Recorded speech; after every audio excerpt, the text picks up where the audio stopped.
Hello and welcome to Mind Shifters Radio. I'm Tim Hayes. I'm your host for the first hour.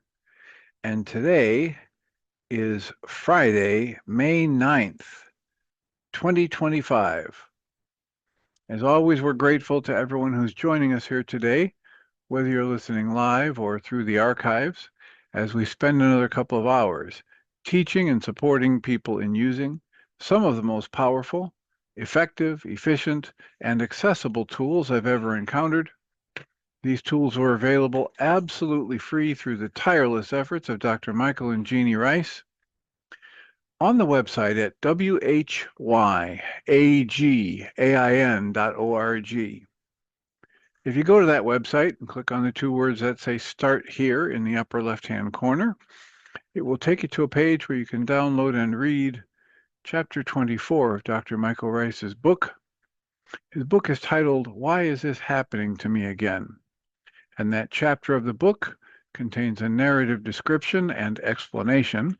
The primary tool in this work, that tool is called the Reality Management Worksheet, sometimes called the Reality Management Wake-Up Sheet, and it's a tool I've been using to great effect for over 20 years now to improve the quality of my life and most of my relationships, and to turn any negative emotional experience I have into part of the infallible guidance system that each and every one of us has been given. You can also download the actual worksheet process. It's a simple PDF file. Click the link, download it, print it off, copy it as often as you'd like, and use it over and over again absolutely free. You can also download from that web page a whole host of audio files of shows just like this one, where people have been stepped through the worksheet process. And if you choose to listen to them even repeatedly, they can serve as a powerful tutorial for you to help you get maximum benefit from these tools in the shortest amount of time possible.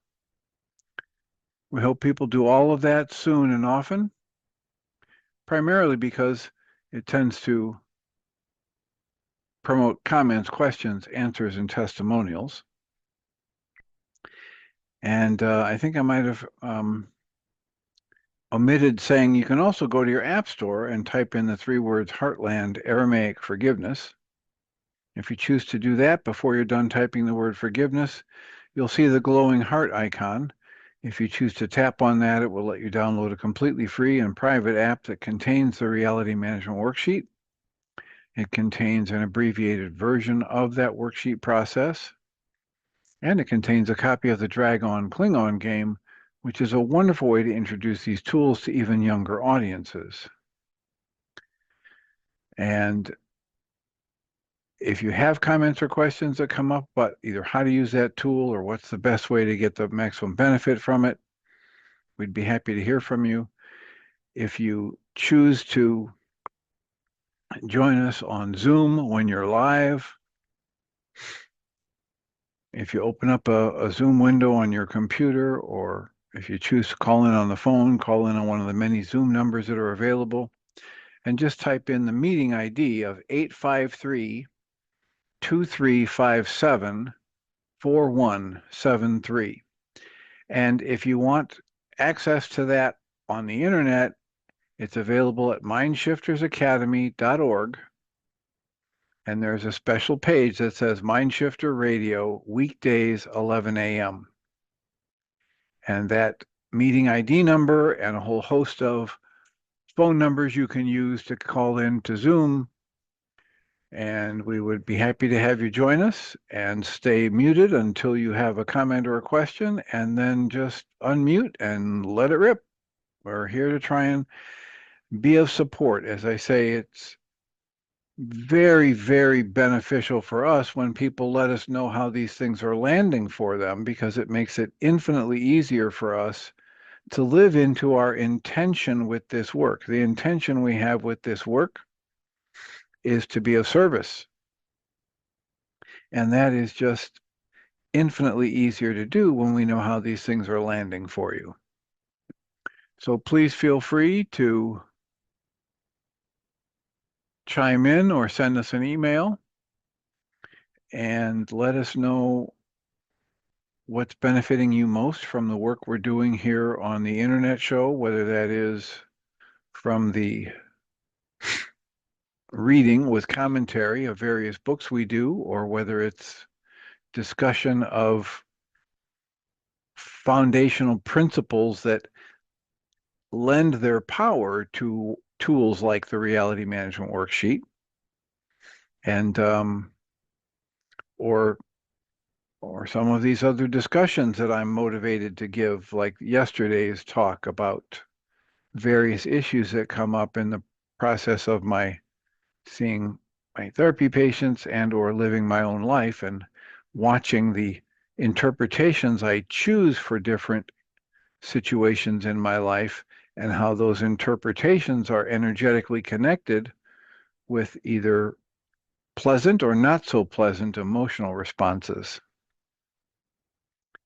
And as I say, after 51 years of doing therapy, I can, without any hesitation, say the tools that are available on mindshiftersacademy.org and whyagain.org are some of the most powerful, effective, efficient, and accessible tools I've ever encountered.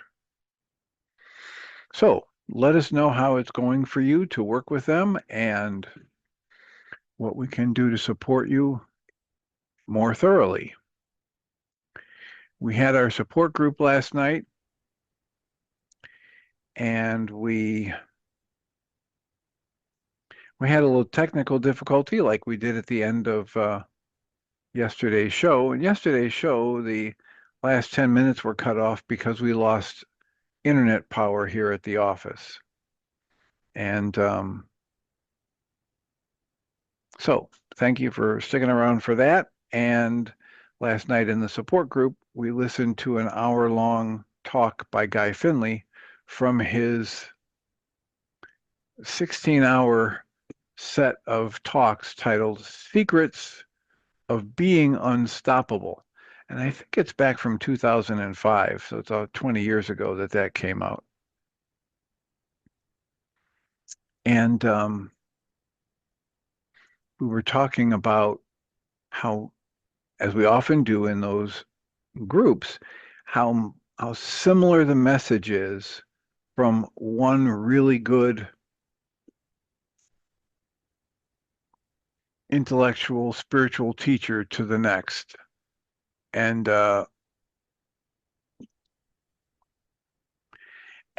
there was also a bit of a difference from what I've distilled in my work and what I've learned with Dr. Michael Ryce, and what I've learned from things like coherence therapy and other, I'm going to say this phrase, non-pathologizing modalities. Now, a pathology is a medical term for an illness or a decaying tissue or something that causes tissue to decay. And so in the psychological psychiatric field, the pathology refers to something that's dysfunctionally abnormal. And so if somebody gives a diagnosis of a borderline personality disorder or schizophrenia or clinical depression or bipolar disorder type 1, what they're saying is there's something really wrong with the person.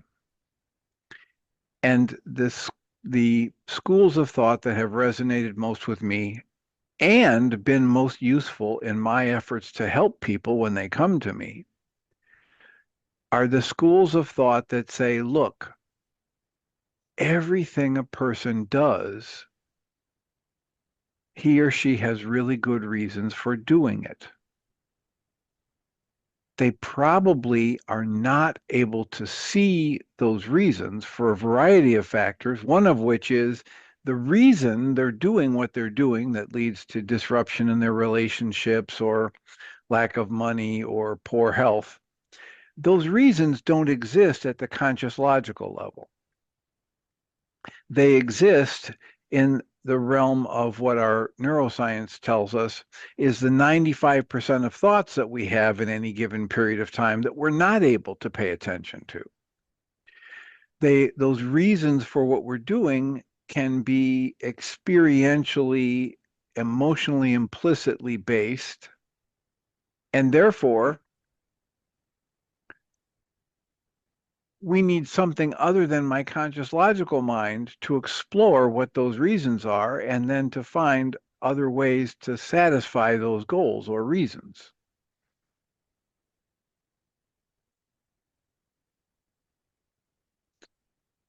In line with that is the realization that when an individual person experiences something we call an emotion, it's the result of a process inside that person. It's not the result of an external occurrence impacting that person.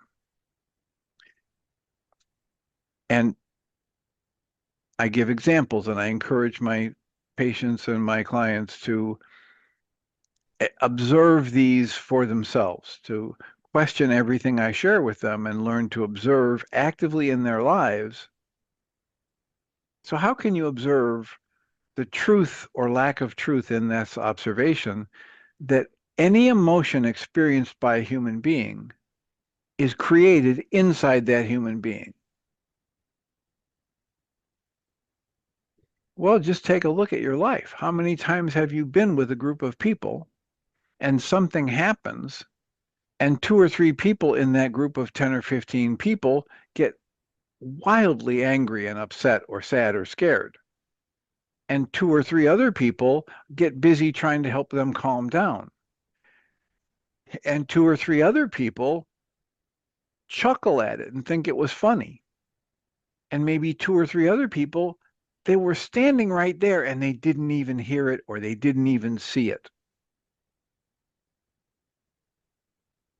If the outside event is what was causing the upset in the people that experienced emotional upset, then it must hold that everybody who saw that event would have the same level and the same flavor of emotional response.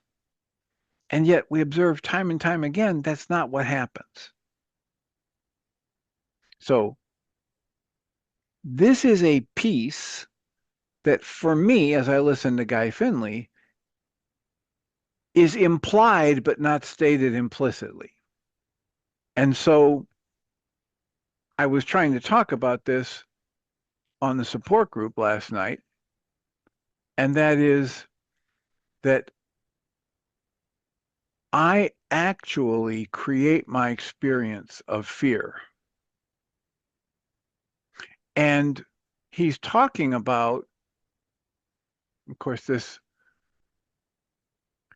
particular set of CDs is called The Secrets of Being Unstoppable. He has Fearless and Free as another 16 CD set. He's written books on, Fearless and Free. And so he's talking about a fearless life.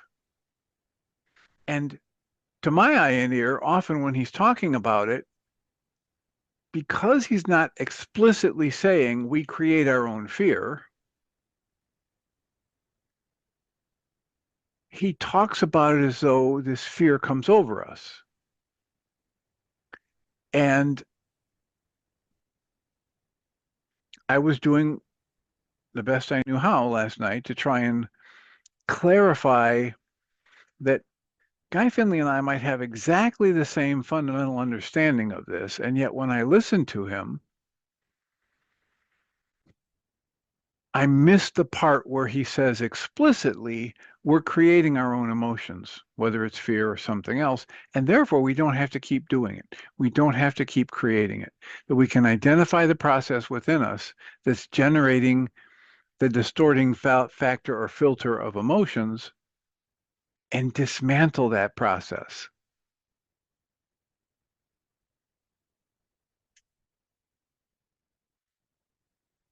So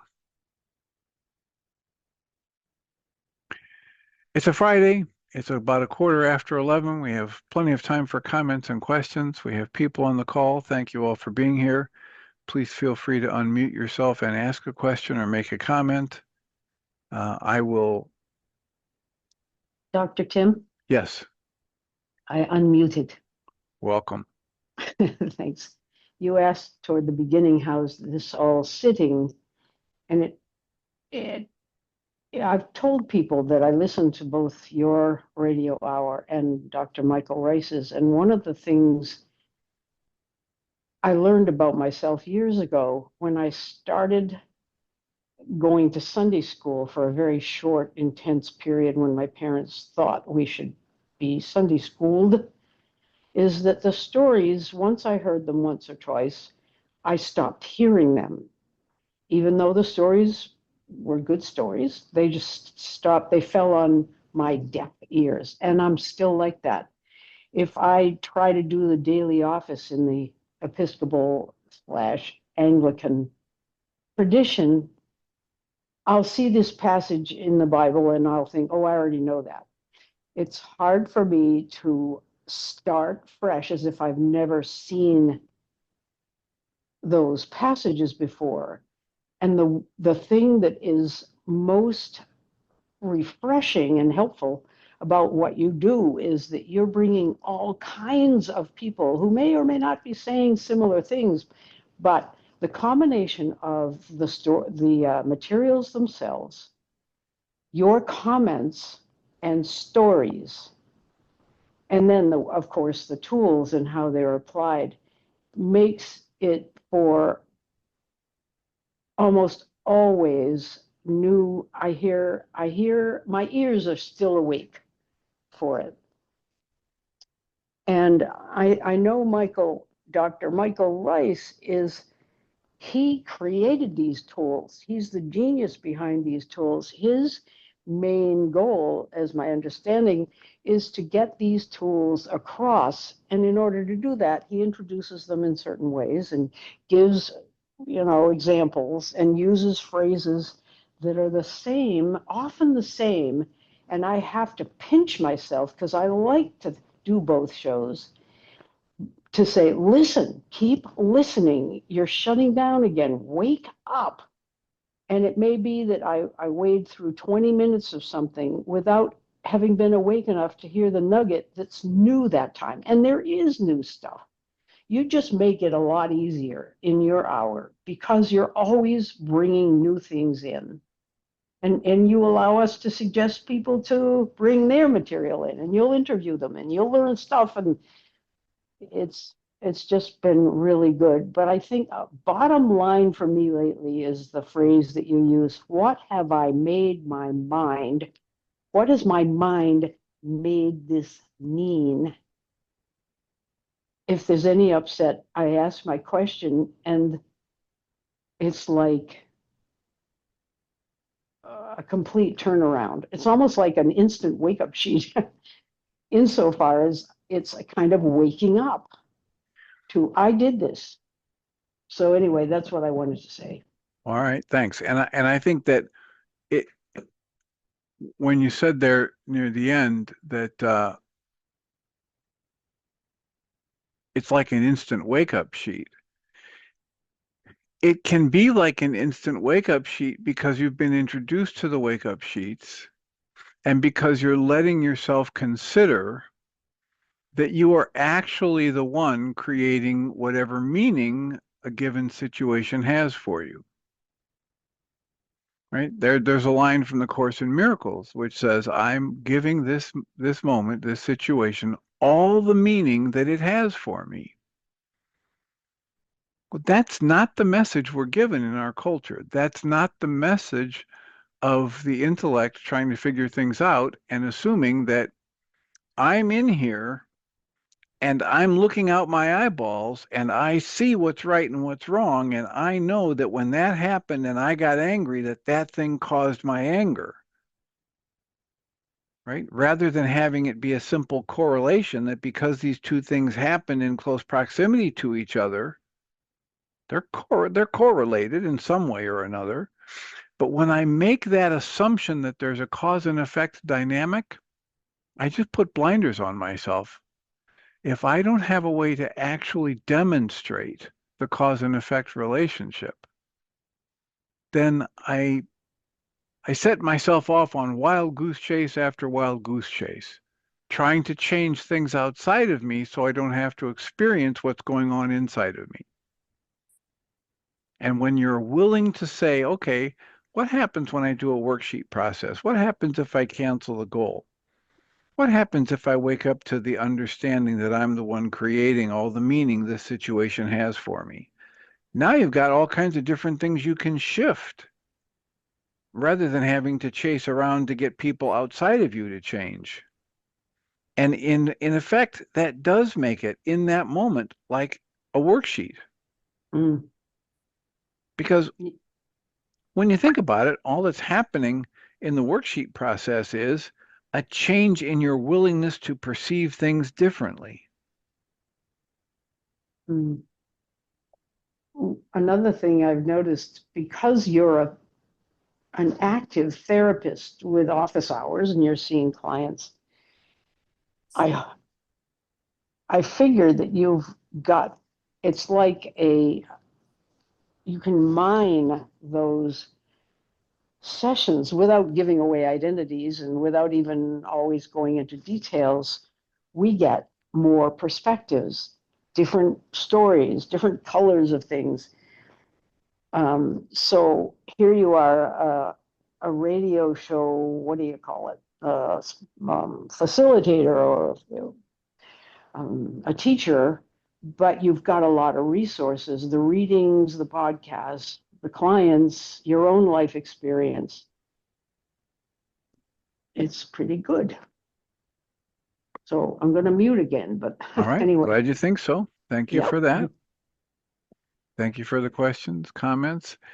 You know, the other thing that comes to me to say is that Dr. Michael Ryce talks about that if a person is willing to do enough of their own work, willing to understand that living in the question and asking to be taught by life and asking to be taught by the uh, elemental force specific to humans that's in each of us,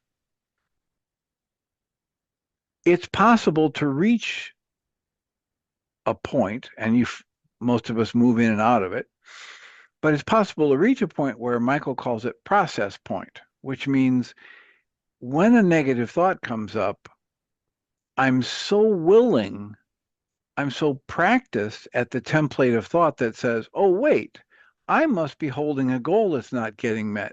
Let me identify the goal and the thought that's contained in it and breathe and cancel it and see what happens.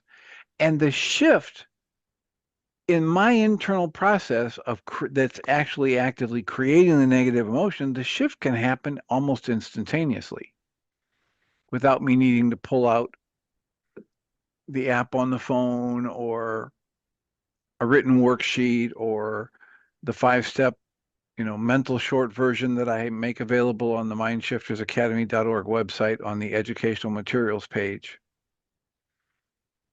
So I see that TJ has unmuted. Did you want to ask a question or make a comment, TJ? Oops, nope, that was accidental.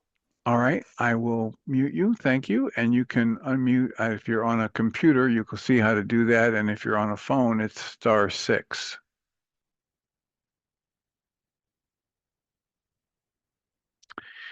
And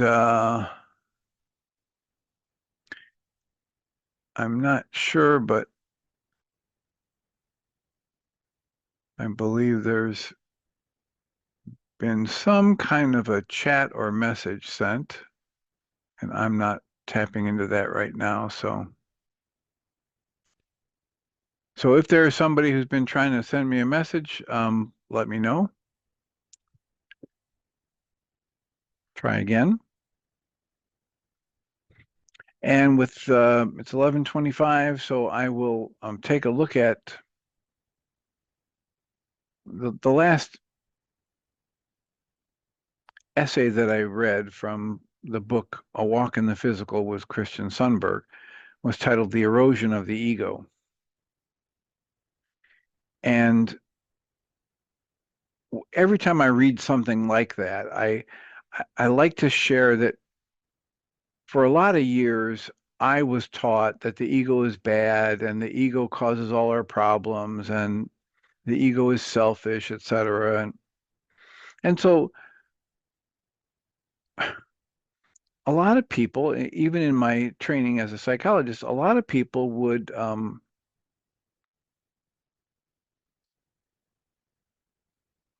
promote the idea that we need to dismantle the ego, that we need to kill off the ego, etc.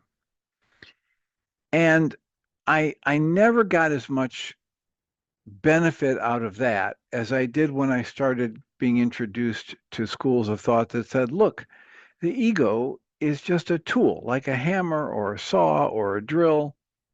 It's got its place and it's got a very limited utility, especially whenever I am upset emotionally. So when I got into the Way of Mastery and the audio files from it and the darshans, and then um, in the audio files of the Way of Mastery, they have Q&A sessions where JM would go into the trance and start channeling a session, and then he would say, okay, who has questions? And he would stay in his trance state and ostensibly be answering as though it was Yeshua answering. And some of those, they're like the graduate level class, right? So the darshans are like a college class, and the Q&A are like a graduate level class. They're just a little bit more direct. They come right from what somebody is feeling in the moment that they're asking a question about, and there's kind of a surgical precision to it. And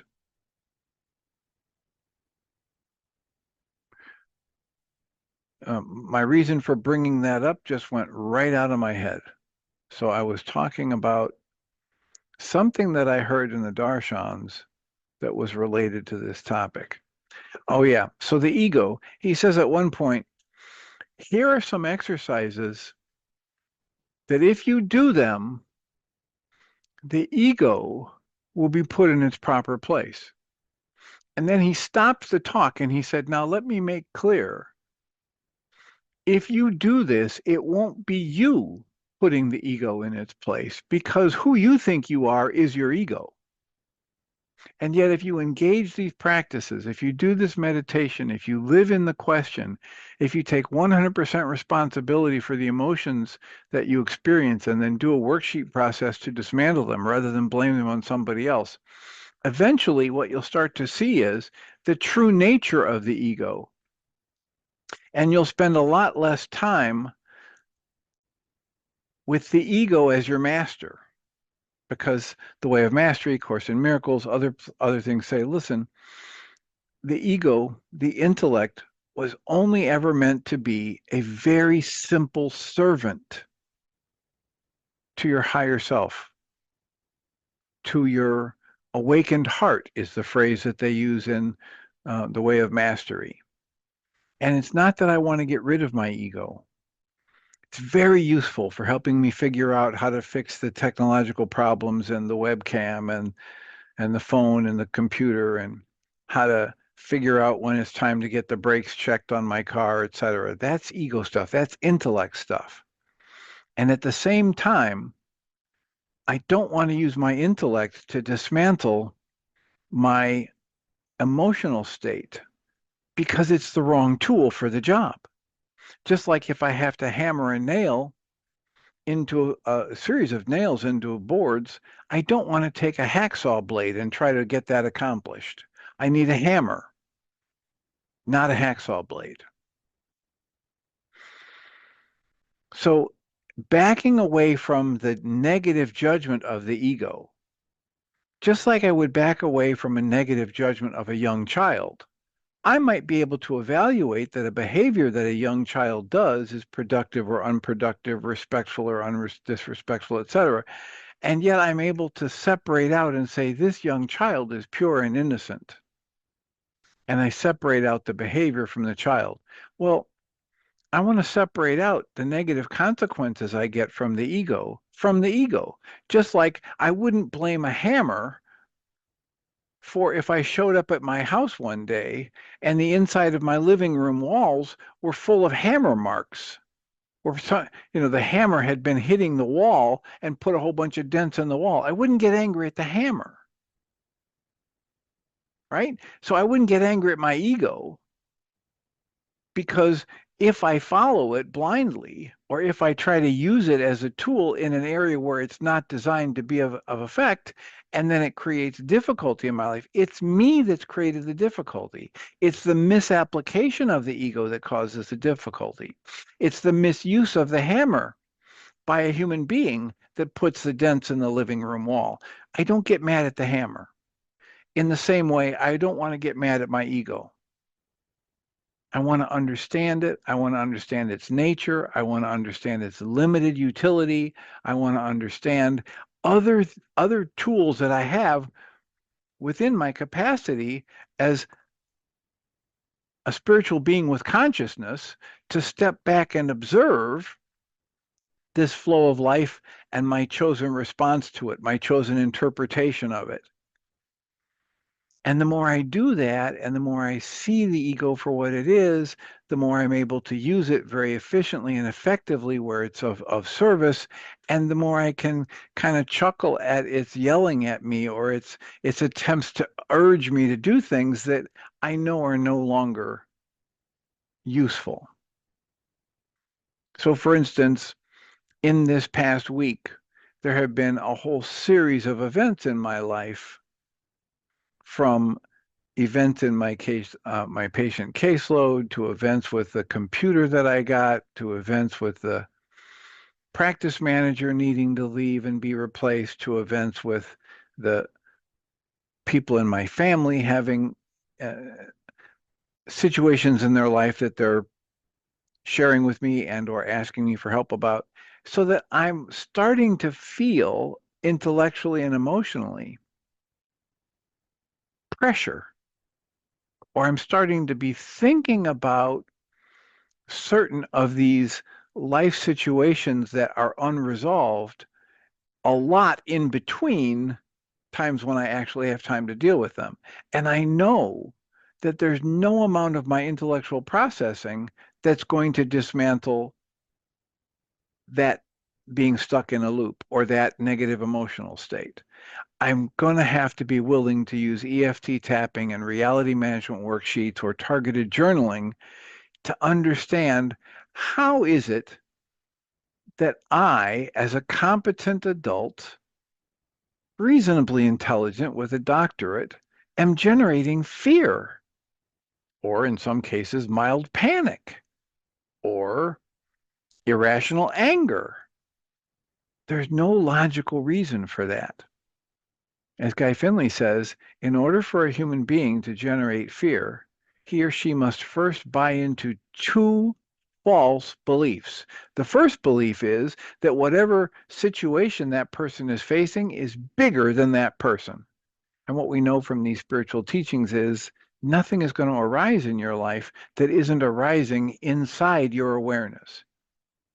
You are bigger than everything you will ever face. And we're not talking about physically bigger than, we're talking about, and we're not talking about what your ego is capable of handling, or what your intellect can sort out. We're talking about your essence as consciousness is whole and complete. It is infinite and eternal. It is connected to the one mind. It is going to outlive the body, etc. And if you are aware of that in the moment, you can't generate fear. So there's the first thing. The awareness that you're bigger than whatever comes at you will preclude you from generating fear. I just thought about an interview I did yesterday with Dr. Mary Catherine McDonald, and she's written the book The Joy Reset. And she was talking about how they've got solid research that says fear precludes our ability to experience joy. But it also works the other way. If we actively work to focus on joy, it precludes our ability to generate fear. So back to this thing, Guy Finley says, in order for a human being to generate fear, he or she has to buy into two false beliefs. The first one is whatever situation they're facing is bigger than them. And the second false belief that they have to buy into to generate fear is that this person or situation in front of them is there to either take away from them something that they absolutely need or prevent them from achieving something or attaining something they absolutely need. And that's a false belief because these great spiritual teachings tell us you are whole and complete as you are. The way Dr. Michael Ryce likes to say it is, you have all the value you're ever going to have simply because the Creator put the breath of life in you.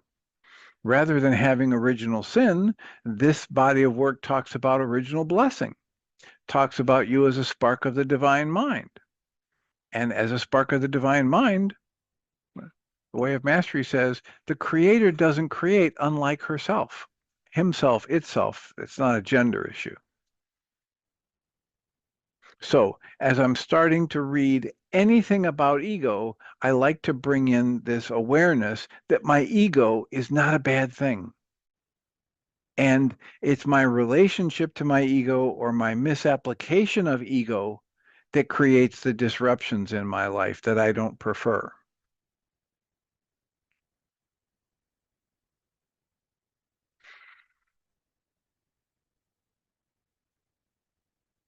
So I'm getting centered here and taking a look at the titles of themes.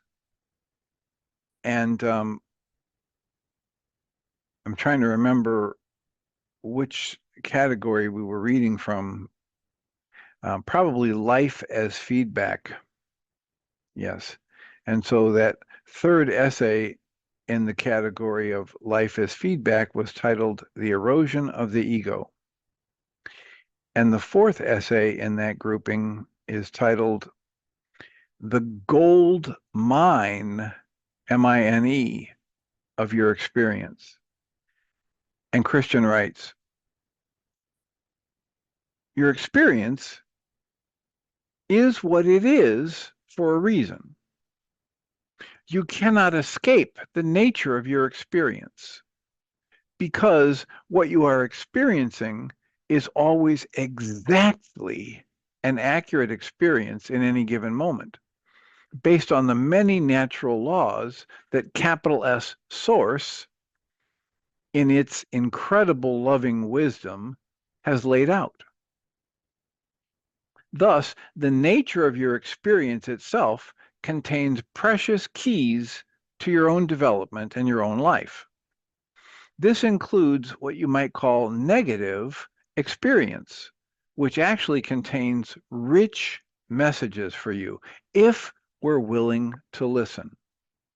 In order to properly evacuate, in order to properly excavate the gold mine, M-I-N-E, of your experience, you need to surrender to it. Surrender to your experience itself rather than your ideas about it. You have to be willing to actually feel whatever arises, to fully dwell in the present moment with whatever it is presently offering you. And to do so, do it without any intellectual judgment whatsoever. Do it with allowance, do it with surrender, do it with acceptance. The more you do that, the more you will be able to see the contents of your intellectual mind and the resultant emotions and see them for what they actually are. Now, there are several things about that short essay that make me think about our talk last night that we listened to with Guy Finley. And last night, the talk was titled 5 Steps to a Fearless Life. And one of the things that he says in a different talk is that we want you to understand that a fearless life doesn't necessarily not have any fear in it. But a fearless life is one in which you refuse to let fear tell you what to do. So you feel the fear and you do the next right thing anyway, is a kind of a shortcut for that. But here's the idea from this essay that says the nature of your experience itself contains precious keys to your own life development. Even if you view those experiences in life as negative. Well, Guy Finley has things in his talks about how the lessons you need to learn in life ride into your life on the back of the events you don't want.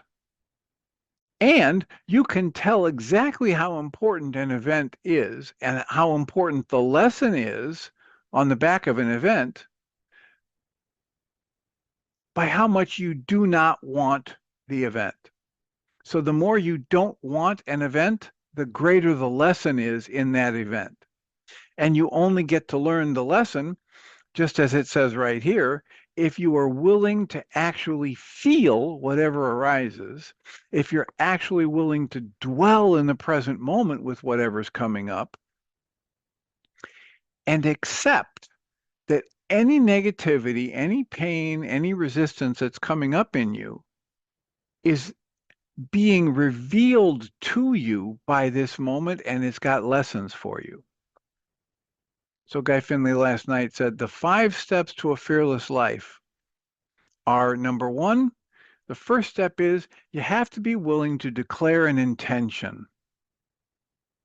You have to be willing to decide that you want to do something or stop doing something. I want to get a college degree. I want to paint an oil painting, learn how to do an oil painting. I want to stop drinking to excess. It's ruining my health. I want to stop yelling at my kids. As soon as I make a declaration of intention, I must put step 2 right into place, which is awareness. And he says, the instant a human being declares an intention, immediately will arise within that person an opposing will, an oppositional voice, a nagging nabob of negativism. Oh, you can't do an oil painting. You don't have enough skill to, you know, be an artist. You'll never quit drinking. You don't have the willpower. You need to yell at your kids. You're going to ruin the child if you spare the rod. Step 2 in the 5 steps to a fearless life is I must be willing to hold my awareness open and watch for the negative thoughts, the negative belief, the negative opposing will, and recognize it as false. Because if I do not hold my awareness, if I do not prepare myself for the fact that whenever I decide I'm going to do something positive or make a change for the better, some part of my own mind is going to start chipping away at, oh yeah, but you're going to screw it up, or you'll never get it right, or who are you to think of yourself as being able to be that successful? And if I can't hold my awareness with the understanding that every negative thought within me is false, then I will become a victim of that opposing will, and my progress will be stopped short. So let's say I do have the courage to make a declaration that I intend to change something for the better by either starting to do something new or stopping doing something that I can see as unproductive. And let's say that I'm able to hold my awareness and I catch those nasty little negative thoughts as they come. Aha, I got you. And I kind of laugh at it, I chuckle at it, and I put those negative thoughts over here at the kiddie table with some Oreo cookies and milk to chatter with the other nattering nabobs of negativism. And then I move into step 3. Step 3 will happen as the product of, the fruit of, the marriage of my holding an intention and being aware of the negativity. Now I start to see those false beliefs that I accumulated in my single digit years, in my teens, in my 20s, etc. I get to increase my self-knowledge by simply watching the negativity and those conflicting thoughts. Michael Ryce would say conflicting goals And as I cancel those goals and hold my intention and hold my awareness that any negative thought is false, I increase my fund of self-knowledge. And then the fourth step that Guy talks about in that talk is once I get that system started, I have to be persistent. I'm going to have to hold on to the reins and keep driving the wagon in the right direction. I can't force it, and I want to hold my attention on it. I want to hold my awareness in place, and I want to keep learning about what comes up in me. He says, in the English language, the three most powerful words are, I can learn. And my persistence in waiting for the right moment to take an action or move forward, my persistence in watching and labeling with my awareness, labeling every negative thought as false, and my persistence in being able to understand that whatever arises in me is mine. This takes me to what he calls the fifth step, and he labeled it faith. One of our group members heard him say the word conviction, but he defines it as not faith as in the blind adherence to some unproven statement by an authority figure, but faith as the direct lived experience that within yourself there is the source of a fearless life, that within yourself there is this awareness, this consciousness, this capital S self, this spark of the divine mind. Or within yourself is this thing they call Ruka Dakucha, the elemental force in the ancient Aramaic language. Ruka Dakucha stood for an elemental force specific to humans that's implanted in you by your creator, that's there to break off the effects of your errors in thought and guide you to truth and happiness if you just ask it to. If you, in Guy Finley's words, your creator put you in this world where the forces that can teach you will never abandon you if you just ask them to teach you. And he says in that fifth step, which kind of grows out of the application, the continued application of the first three and the fourth one, the fifth step is that as you stay there and you get more and more direct awareness, lived experience of yourself as this consciousness, this perfectly safe, powerfully strong, connected to your source consciousness, fear is dissolved. And all fear is dissolved when I realize I'm no longer separated out from the other things in life. I'm a part of this flow of life. I can't have an enemy unless I choose to believe I'm separate from someone else.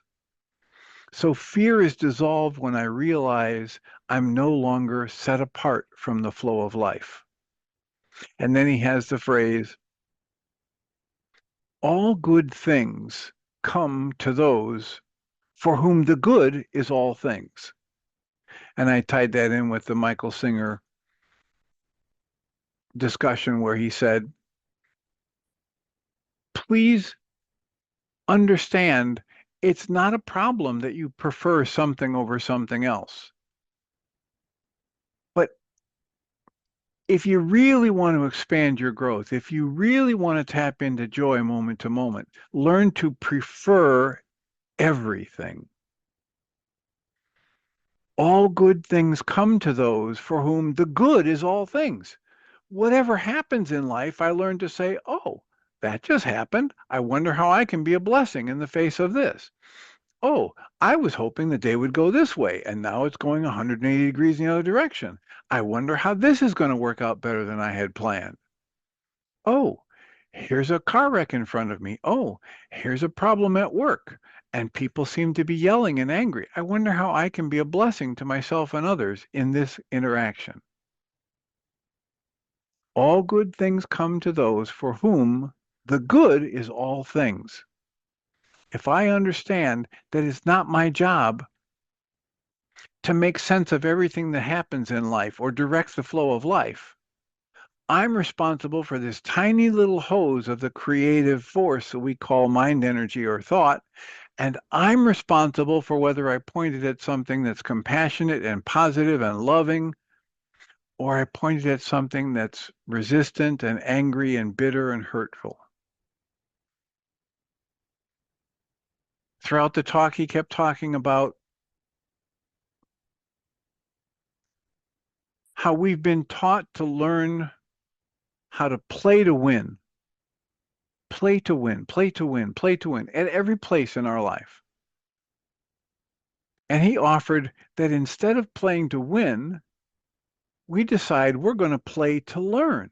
We're going to approach life as playfully as we can, even the difficult times. And he quoted a line from the book Dune.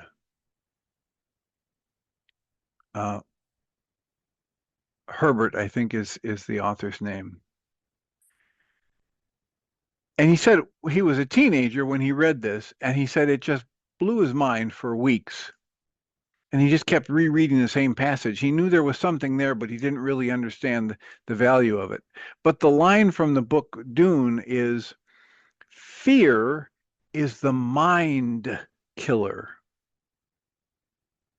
Fear is the mind killer.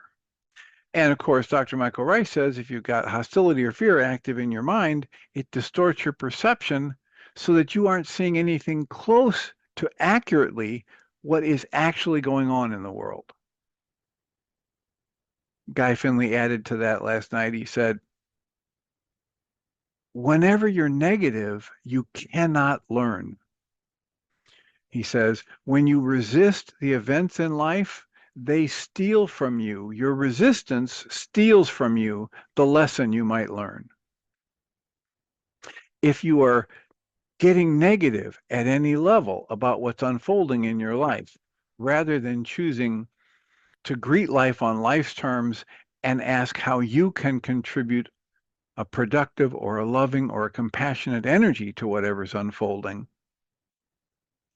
then if you're willing to choose to focus only on your loving thoughts and your loving nature and extend that, your life will go better regardless of the outside events.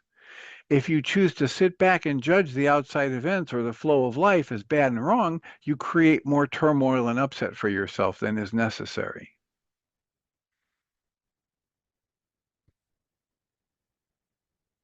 So that was a very short essay, essay number 36, under the category heading of life as feedback.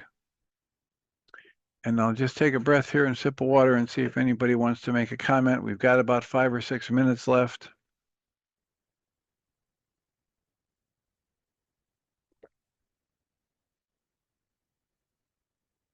And if nobody has anything less to say, I'll take a look at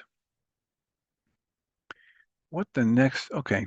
So the next essay is very short, and so I will read it since nobody else has a hand up.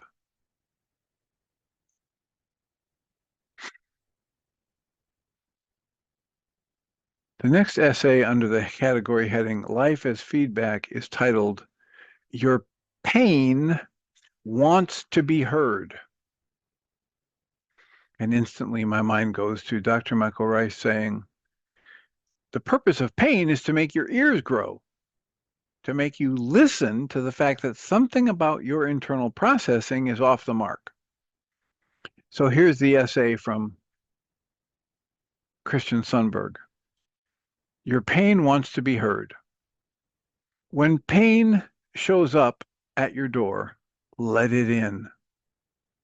You do not need to fear it. It is not necessary to open your door and go looking for pain to let in, nor is it necessary to be excited that pain has showed up at your door. However, when it shows up, open the door, let it walk in, and be with it. Let it be your guest. This is the Rumi quote about your negative emotions and visitors.